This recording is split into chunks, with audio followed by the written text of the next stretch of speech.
వచ్చినటువంటి కుల బాంధవులందరికీ కూడా శిరస్సు వంచి రెండు చేతులు జోడించి క్షమాపణలు తెలియజేసుకుంటూ, కుర్మలు వాస్తవానికి తెలంగాణ రాష్ట్రంలో 3వ అతిపెద్ద పాపులేషన్ గలటువంటి సాంప్రదాయం.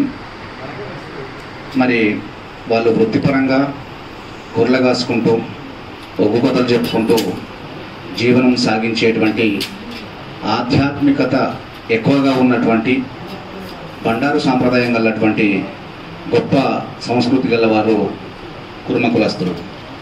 నిజంగా వాస్తవానికి ఇంత ముందుకు పెద్దలు చెప్పినట్టుగా కాంగ్రెస్ పార్టీని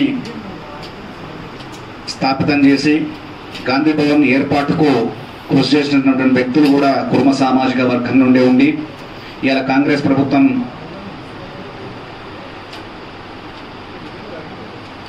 ఎన్నుకోబడి ఇన్ని రోజులైనప్పటికీ వాస్తవానికి ఇంత ముందుకు ప్రభుత్వం ఎవరికి కుర్మలలో సీట్లు ఇవ్వనటువంటి పరిస్థితుల్లో కాంగ్రెస్ ప్రభుత్వం ఇద్దరికి ఇవ్వడం జరిగింది. ఆ ఇద్దరిలో ఒకరు గెలవడం జరిగింది.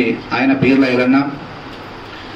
వాస్తవానికి చెప్పాలంటే ఆయన మనస్తత్వం గురించి చెప్పాలంటే ఒక నీటి చెలమ లాంటి వాడు, ఒక అక్షయ పత్ర లాంటి వాడు. కాబట్టి ఆయన నిరంతరము ఎంత సేవ చేసినా కూడా ఇంకా ఎవరైనా వస్తే కూడా అందించేటువంటి సేవా గుణం ఒడవనటువంటి వాడు.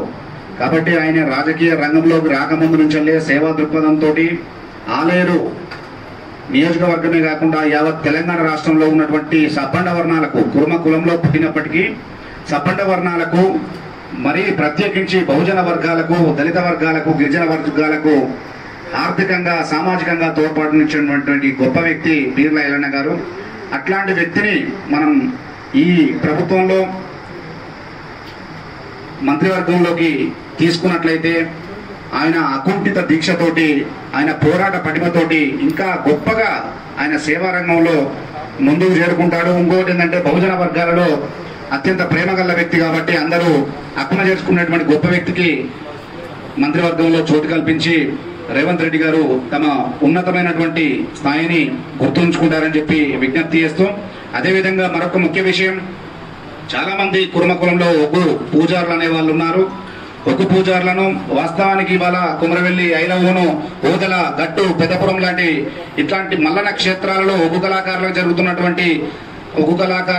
జరుగుతున్నటువంటి అన్యాయాలు కావచ్చు, అక్రమాలు కావచ్చు, ఇవన్నీ కూడా గత ప్రభుత్వంలోనే ప్రభుత్వం దృష్టికి తీసుకురావడం జరిగింది. కానీ గత ప్రభుత్వం అది చెవు మీద పేరును వారినట్టు కూడా వాళ్ళు దృష్టికి తీసుకోక వాళ్ళు విస్మరించిన సంగతి మేము మరొకసారి మీ అందరికి గుర్తు చేస్తూ, కాంగ్రెస్ ప్రభుత్వంలోనైనా ఒగ్గు పూజారులకు తగినటువంటి గుర్తింపు లభిస్తుందని చెప్పి మల్లన్న క్షేత్రాలలో బండారు సాంప్రదాయాన్ని కొనసాగించాలని, మరొక విషయం ఆ గుళ్ళల్లో ఒగ్గు పూజారులకు మినహాయించి అగ్రవర్ణాలంటే మనకు బ్రాహ్మణులు కావచ్చు, ఇంకా కొంతమంది పూజారులను అందులో నియమించి ఒగ్గు పూజారులను అవమానపరిచే విధంగా ఏర్పాటు చేయడం జరుగుతుంది. కాబట్టి ఏ గుడి సాంప్రదాయం ఆ గుడికి కాపాడి మల్లన సాంప్రదాయాలను, బండారు సాంప్రదాయాలను కాపాడాలని విజ్ఞప్తి చేసుకుంటూ, ఒగ్గు పూజారులకు తగిన న్యాయం చేయాలని కోరుకుంటూ, అత్యంత అమాయకత్వం గల కులాన్ని మీరు హక్కున చేసుకొని